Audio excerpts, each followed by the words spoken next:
Today we are going to talk about another way to collect data. So far we talked about running simulations, we talked about giving surveys. Now we're going to talk about observational studies. And I think these things are appropriately named because all we're really doing is observing things that happen. Observing and collecting information, collecting data. In observational studies, one important thing is that we have no control. You may have experience talking about experiments, which we'll talk about in the next lesson. And in experiments, we implement some sort of control um, to make sure that we're collecting data the way we want to. In an observational study, we're not controlling any part of the environment. We're not controlling anything. All we're doing is observing. So we would pick the group of individuals. In this case, we, I believe, are talking about cats and dogs. If you've paused and taken a second to read this. We're selecting our group to study, our sample to study, and all we're doing is observing by collecting data. So in this case, we had a unusual number of cats and dogs that had kidney failure, and some died, sadly. And so they wanted to collect some information on maybe what might have happened. And so in this case, they're not controlling anything about the cats and dogs. They're not doing anything to influence their kidney failure or death.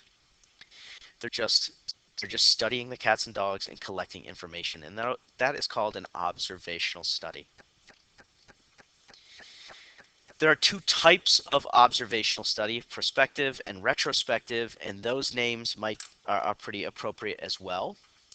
And it's just determined by when do you select the group to study. In a prospective study, we select the group before and we follow them. Now we don't actually follow them around, but maybe over a number or a period of years or a period of months, we would collect data on them. So a prospective study, we would select our group, and then we would sort of track them.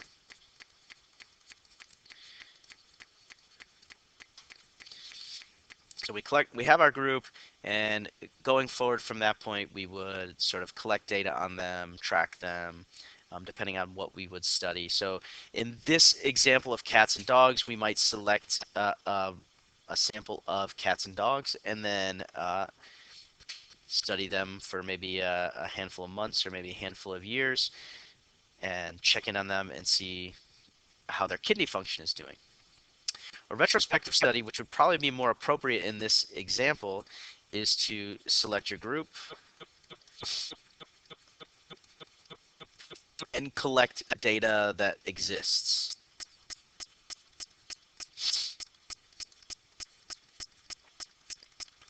So in this case, it would probably be more appropriate to do a retrospective observational study. We would select a group of these cats and dogs that had kidney failure, and we would probably go back and collect some data that existed on them to see if we can make any connections between what was happening to them throughout their life, and see if it has a relationship with kidney failure.